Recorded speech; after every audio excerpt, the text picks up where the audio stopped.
Bueno, pues buenas tardes a todos. Yo soy Celia Ferrero,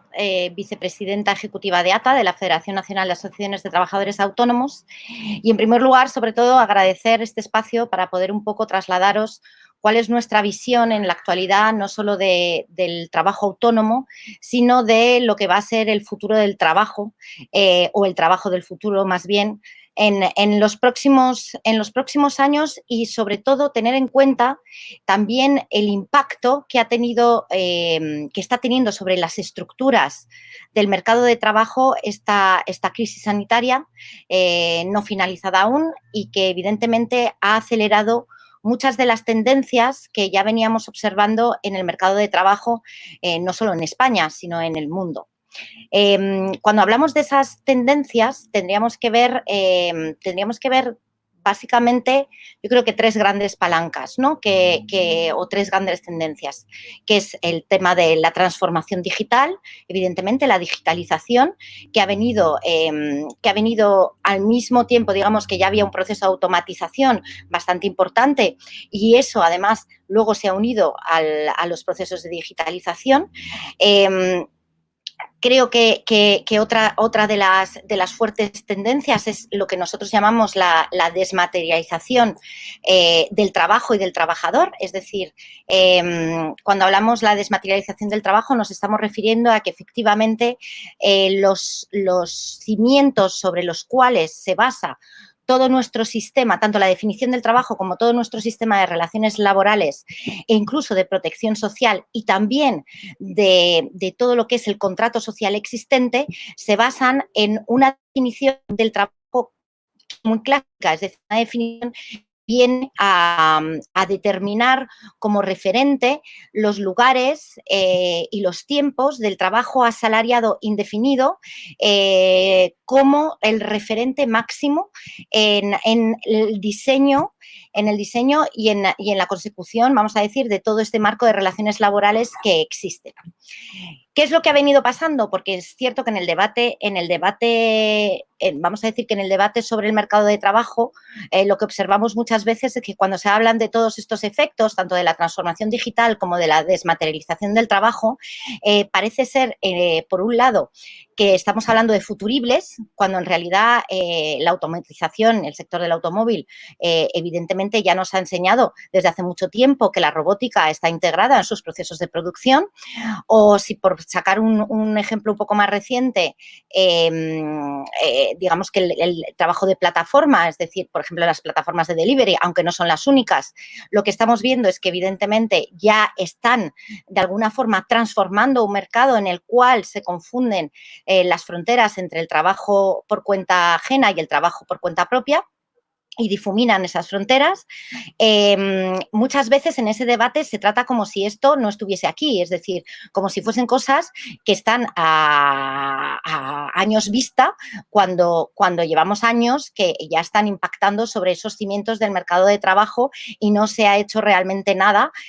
digamos, para solucionar esa situación, ¿no? Solucionar desde el punto de vista de cómo integrar esas nuevas formas de trabajo,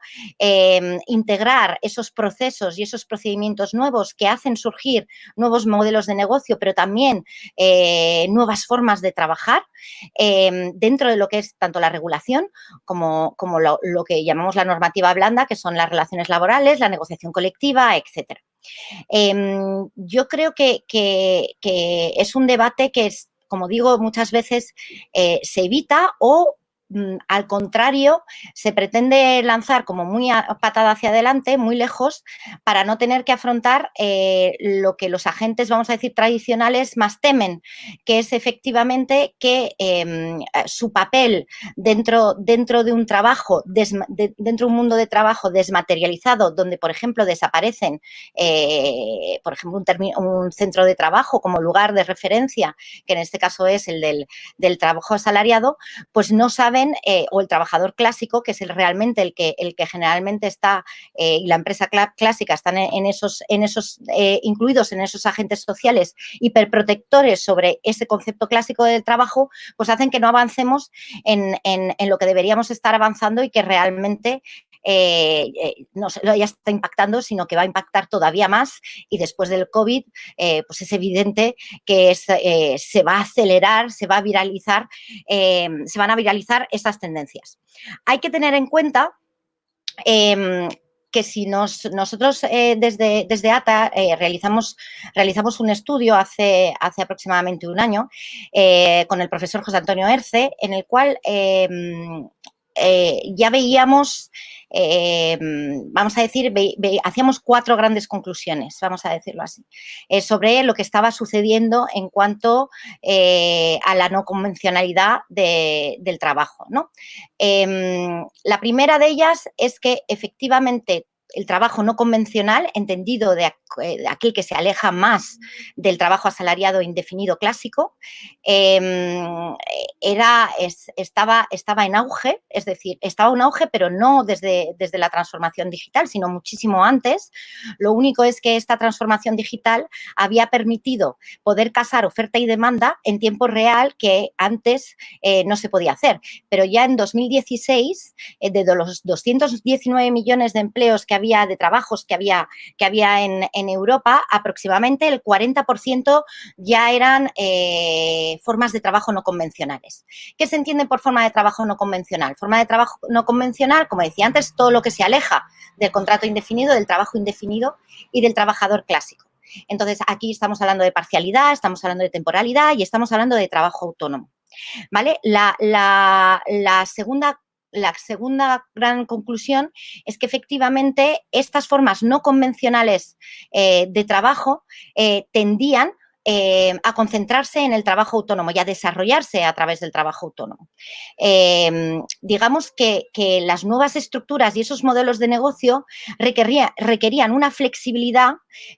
por parte, en este caso, que otorgan directamente al trabajador. No es solo una cuestión de la flexibilidad organizativa de la empresa, sino también, en este caso, es el propio trabajador el que requiere cierta flexibilidad. Entonces, tendían a precisamente alojarse, vamos a decirlo así, o desarrollarse a través del trabajo autónomo. Sobre todo, ese es el caso, como hemos estado viendo, en el trabajo de plataforma, pero también del freelancer, etcétera. ¿Por qué? Porque digamos que lo que estamos viendo, y cuando hablo de desmaterialización, es evidentemente que ya no estamos hablando de una sola relación. Podemos ver una segmentación de tareas, es decir, el puesto de trabajo se desmaterializa también en diferentes tareas que pueden ser asumidos por diferentes agentes. El trabajo autónomo se convierte muchas veces en un trabajo que puede ser suplementario, adicional con respecto al trabajo asalariado, es decir, todas las figuras de pluriactividad. Podemos ver que cada vez más se requiere de lo que llamamos work on demand, que decía también de las tareas, etcétera, pero de un work on demand en tiempo real, que tiene que ser muy rápido y, por tanto, y la tecnología hoy permite precisamente hacer eso de tal forma, y, por tanto, lo que estábamos viendo es que ahí tienes que tener un pool enorme de trabajadores dispuestos, digamos, a asumir esa tarea en un tiempo muy rápido. Y todo eso, evidentemente, solo digamos que lo que más se adapta es el trabajo autónomo. Y entonces aquí viene la tercera conclusión, que yo creo que es la más digamos, grave, en el sentido de que hace tiempo que se debería haber afrontado. Y es que precisamente el trabajador autónomo, como todos sabéis, desde el punto de vista de protección social, existe una brecha bastante importante con respecto al trabajo asalariado. Y os estoy hablando aquí de toda Europa, es decir, cuando se comparan los sistemas de protección social de unos y otros, evidentemente lo que vemos es que existe una brecha bastante importante en el caso de los autónomos. ¿Por qué? Porque volvemos a lo que decía antes, al habernos alejado en esas formas hacia formas no convencionales de lo que es el trabajo asalariado y, por tanto, de los criterios que definen el trabajo asalariado indefinido, es decir, jornada, centro de trabajo, etcétera, no se pueden acumular, digamos, los periodos, no se tiene esa estabilidad en el empleo, que es lo que te permite acumular los periodos necesarios y las cuantías, y muchas veces esos ingresos, tener esos ingresos regulares, que son los que determinan el nivel de protección social. Una de las, yo creo que de los descubrimientos más importantes, aunque no se ha debatido mucho, es que de alguna forma lo que se ha podido ver y este debate tiene mucho que ver con temas de precariedad en el empleo, etcétera, lo que se ha podido ver es que la convencionalidad en el trabajo debe ser considerada como una variable gradual. Es decir, no es que haya una dicotomía entre el trabajo autónomo y el trabajo asalariado. En ambas figuras existe una degradación, ¿vale?, hacia la no convencionalidad que generalmente nos lleva a una menor protección social, precisamente por no poder responder a esos criterios en los cuales se sustenta nuestro sistema de protección social y su acceso. En cuanto al acceso, estamos hablando tanto de cobertura nominal como de cobertura efectiva. Es decir, cuando hablamos de cobertura nominal, estamos hablando de todo lo que tiene que ver con el acceso al derecho, que ahora por eso os hablaré del caso español, que es muy concreto. En el acceso al derecho, es decir, si la figura laboral te permite tener ese acceso a ese derecho, lo tienes reconocido como tal, y luego la cobertura efectiva, que es la cobertura efectiva es la que no solo te da el derecho, sino que en función de esos periodos que has cotizado, etcétera, y los ingresos que has tenido durante un cierto tiempo, sí realmente ahí te va a dar cobertura efectiva, es decir, sobre lo cotizado. Una parte es acceso al derecho y otra parte es cuánto me va a dar la prestación, que sería la efectiva. ¿Qué es lo que vemos?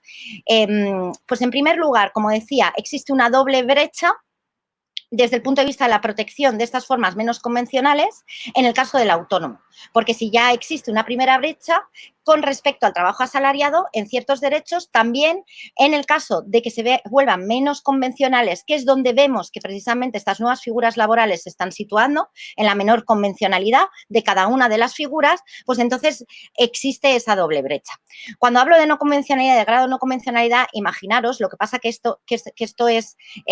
uno de los grandes problemas a la hora de identificar, y sobre todo que hay muchos agentes que no quieren reconocerlo, pero es así. Cuando hablo de grado de convencionalidad es, por ejemplo, podría ser que yo tuviese un trabajador autónomo convencional, es decir, imaginaros un comerciante que hace 25 años que tiene su comercio y que efectivamente él tiene una estabilidad dentro de ese trabajo autónomo, con lo cual que es empleador, entonces podríamos considerarlo como un trabajo autónomo convencional. Sin embargo, cada vez que ese trabajo autónomo se convierte en más esporádico, se convierte en menos convencional. Y eso directamente dificulta y fragmenta la posibilidad de acceder a ciertos derechos. Pero, sin embargo, ese trabajador autónomo convencional tendrá más protección que un trabajador temporal asalariado que tiene las mismas dificultades para acumular esos periodos o para llegar a ciertas cuantías desde el punto de vista de sus bases de cotizaciones que permitirían hacerle llegar a la protección social. Con lo cual, la tercera conclusión es que efectivamente hay una brecha, una doble brecha, sobre todo en la extensión de estas medidas, de estas nuevas formas de trabajo no convencionales. Es decir, estamos pasando de forma muy rápida del trabajo típico al trabajo atípico o no convencional y están presentando un problema muy difícil con respecto a nuestros marcos de protección social, así como de relaciones laborales, puesto que no están adaptados a los tiempos y lugares de lo no convencional. Y la cuarta conclusión, por supuesto, es que lo que realmente es precario es que no se hayan adaptado todavía, primero, que no se haya resuelto esa primera brecha, que es una brecha tradicional que venimos arrastrando desde hace muchísimos años, no se haya resuelto esa primera brecha y que estemos muchas veces pensando en cómo solucionar la segunda antes de solucionar la primera. Aquí hay que decir que la crisis del COVID, que como decía antes, ha acelerado esas tendencias que hoy estamos observando, ha hecho que, por ejemplo, se estén revaluando, y lo habréis visto si tenéis algo de conocimiento sobre el tema de cómo la Comisión Europea está reaccionando, se están revaluando los sistemas de protección social de los autónomos, al igual que se está lanzando un debate sobre la negociación colectiva y representación de los autónomos a nivel europeo. Digamos que, de alguna forma, estas nuevas formas de trabajo en las cuales están surgiendo de forma bastante más importante desde que estamos en ese proceso de digitalización tan rápido, está relanzando un debate, pero lo está relanzando sobre figuras clásicas que deben ser primero corregidas, que en este caso sería el tema de la protección social.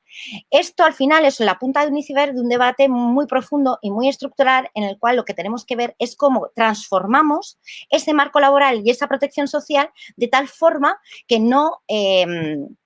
que no fragmente y que no dificulte el acceso a esa protección social. ¿Cómo se hace eso? A ver, yo aquí no voy a ser, yo creo que no hay una solución real, pero tenemos que tener en cuenta que además de cómo adoptar ese marco de la seguridad social y de nuestro sistema de bienestar social, tenemos que ver cómo también estos trabajadores se van organizando y teniendo en cuenta esas nuevas tendencias. Entonces, con respecto al tema del marco de protección social. A ver, nuestro sistema reposa sobre básicamente el factor trabajo para sustentar ese marco de protección social. Y sin embargo, estamos viendo, como decía antes, aparte de las tendencias, que es la digitalización, la automatización y la robotización, que están impactando, estamos viendo otros efectos que van en contra de que pueda ser sostenible en el tiempo nuestro sistema de protección social, como puede ser el envejecimiento de la población o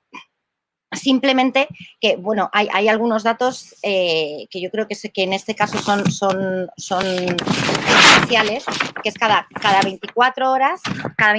se ganan 5 horas de esperanza de vida, cuya media en la actualidad alcanza los 82 años en España. Esto supone que a los 12 años de jubilación, es decir, cuando tengamos más o menos 77 años, el sistema ya nos ha devuelto todo lo cotizado, ¿vale?, por el trabajador. Entonces, ese factor demográfico es esencial y hay que tener en cuenta que si nos sustentamos exclusivamente sobre el trabajo como factor para alimentar este sistema de cotizaciones, lo que sucede es que, evidentemente, si yo, por un lado, tengo cada vez pensiones de mayor, porque evidentemente las rentas han ido subiendo, de mayor cuantía y durante más tiempo, tengo que tener una fuerza laboral muy importante que entre en el mercado, que esté cotizando para pagar las pensiones, que no es que alguien capitalice su pensión, sino que son los cotizantes en el mercado de trabajo los que están cotizando, los que están pagando las pensiones del presente. ¿Qué es lo que pasa? Que tenemos un factor demográfico también en contra, es decir, hay un problema de fuerza laboral desde el punto de vista de quiénes van a entrar en el mercado de trabajo mañana y sobre todo también, y esto se va a acelerar todavía más con el COVID, de nuestro mercado de trabajo con una tasa de desempleo que se está calculando hoy en día que podría llegar al 20%, pues eso va a suponer un agujero muy fuerte dentro de, evidentemente, las arcas públicas y no un sistema de protección social. Con lo cual, lo primero que tendremos que hacer es ver si, sinceramente, nuestro sistema de protección social puede seguir reposando en exclusiva sobre la fuerza de trabajo y buscar alternativas para que no sea así. Cuando aquí hay un debate muy importante sobre si se puede trasladar esos problemas a la fiscalidad o, por ejemplo, a la posibilidad de trasladarlos al consumo. Ahí hay muchísimas fórmulas. Yo creo que aquí lo que tenemos que aprovechar precisamente es la trazabilidad que nos ofrece la tecnología para ver cómo intentamos buscar una actividad más trazable desde el punto de vista de los trabajadores, no solo para adaptar tanto su protección social como su fiscalidad, sino también para ver si esa actividad y desde el punto de vista de la productividad, cómo puede alimentar un sistema que hoy en día no se puede seguir alimentando ni ingresando como lo está haciendo. Entonces, yo creo que ahí tenemos uno de los primeros retos. Es decir, estamos ante la digitalización de la economía, nuevas formas de trabajo que cada vez son menos convencionales, que reposan mucho en el trabajo autónomo, que ya de por sí tiene una brecha de protección social, y al mismo tiempo todo un factor demográfico que hace que nuestro sistema actual tenga problemas. Aquí podemos hablar de diferentes soluciones, pero ya estamos viendo que el debate tiene que verter en eso. ¿Cómo? Yo creo que si yo puedo, a través de la tecnología, trazar la actividad de un trabajador, yo puedo de alguna forma intentar evitar que existan esos gaps que se producen de una persona que tiene una trayectoria laboral inestable, que es lo que le suele pasar en las formas no convencionales, tanto del trabajo autónomo como del trabajo asalariado. Pero eso requiere también de un nuevo contrato social. Es decir, para poder hacer eso, también es necesario que exista una colectivización de derechos, derechos y intereses que hoy en día están muy segmentados porque van a ir cada vez más al trabajo autónomo, y que, por tanto, tenemos que buscar esas fórmulas para que haya una representación real y colectiva, y la única solución aquí, de nuevo, si la tecnología produce eso, es que la tecnología lo resuelva. Vuelvo a decir, creo que tiene que haber una variación teniendo en cuenta cuáles son estas tendencias y la aceleración de las mismas. Tiene que haber una búsqueda en las soluciones de quien crea, vamos a decir, un nuevo mercado y una nueva forma de trabajo. Es decir, si la tecnología es la que hoy está permitiendo que existan nuevos modelos de negocio, nuevas formas de trabajo, etcétera, de la otra parte, tanto del sistema de protección social, de la fiscalidad, de la representación colectiva, etcétera, es la tecnología la que tiene que tomar el testigo. Y aquí, ¿por qué? Porque hay que colocar a ese trabajador en el centro de tal forma que desde el punto de vista individual todo el sistema se adapte a él. Esto lo podemos ver también que se va a producir en otros muchos ámbitos, es decir, al final el hogar, el individuo, el homing, todo se va a centralizar, digamos que en la persona trabajadora, en el humano, en el ciudadano, y por tanto tenemos que hacer que todos los servicios se adapten y personalicen en función de sus necesidades. Y eso hoy en día solo lo puede hacer la tecnología. Aquí, por ejemplo, criterios, como decía, hay que romper con esos espacios y lugares y tiempos del trabajo asalariado que no permiten que hoy se proteja estas nuevas formas de empleo y que no permiten que haya mayor competitividad de los negocios a futuro, precisamente porque no son estructuras adaptadas. Entonces, tenemos que buscar otros criterios. Tenemos que romper con lo clásico, como puede ser la productividad. Es decir, si yo soy capaz de trazar la productividad de un trabajador y ese trabajador él mismo puede establecer sus patrones de productividad, etcétera, y el sistema público tiene acceso de alguna forma a saber cuál es la actividad real de ese trabajador, se podrán adaptar todos los sistemas a ese mismo trabajador y a ese ciudadano en función de sus necesidades específicas, y los servicios que se le podrán otorgar, así como la defensa, podrá ser incluso la colectiva, si conseguimos de alguna forma formar esas tribus de las que ya se habla mucho en el ámbito del Worker Tech, de buscar esa colectivización en base a otros criterios que hoy no existen en el mercado de trabajo, en nuestro sistema de protección social, y que lo único que van a producir, si esto continúa así, es precisamente que haya un problema de gap que hará que todos estos trabajadores sigan estando en una situación precaria, cuando lo que tenemos que buscar es precisamente lo contrario, es decir, cómo hacemos que, independientemente de la figura laboral, independientemente del tipo de actividad que tengamos, todo eso revierta al trabajador en forma de protección social utilizando las herramientas que ya tenemos y criterios diferenciados de los que ya existen. Por eso, y ya concluyo porque no me gustaría alargarme mucho más, por eso yo creo que estos nuevos conceptos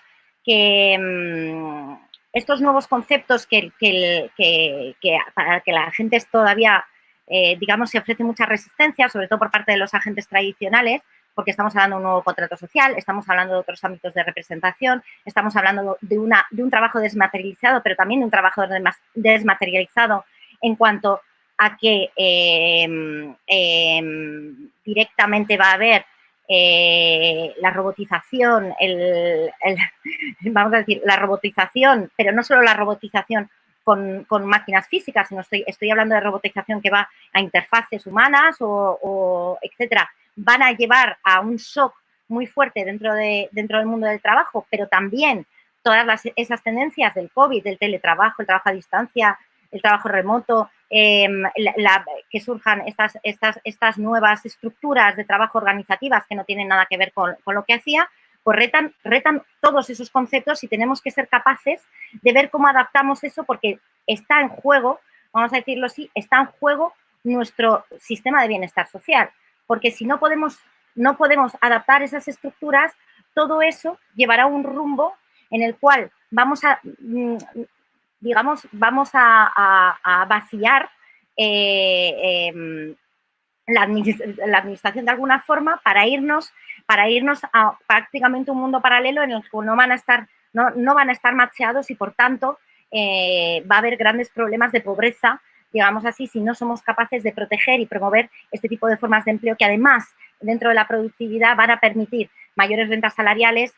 van a permitir adaptar la cualificación de muchos trabajadores que hoy en día no tienen ese reciclaje, ir avanzando hacia la misma y van a permitir que seamos más competitivos y que sea más igualitario y más justo y evitar esas polarizaciones que se producen y las brechas digitales, en todo caso, cuando seguimos entendiendo nuestro mercado de trabajo como algo binario. Entonces, aquí yo creo que tenemos que hacer un esfuerzo todos y ese sería mi mensaje final, porque estoy convencida, y no es algo negativo, es algo positivo, que autónomos y autómatas serán los cibercotizantes del futuro y, por tanto, si son los cibercotizantes del futuro, habrá que empezar a establecer esos sistemas para responder a una nueva realidad que cada vez va mucho más rápido. Muchísimas gracias.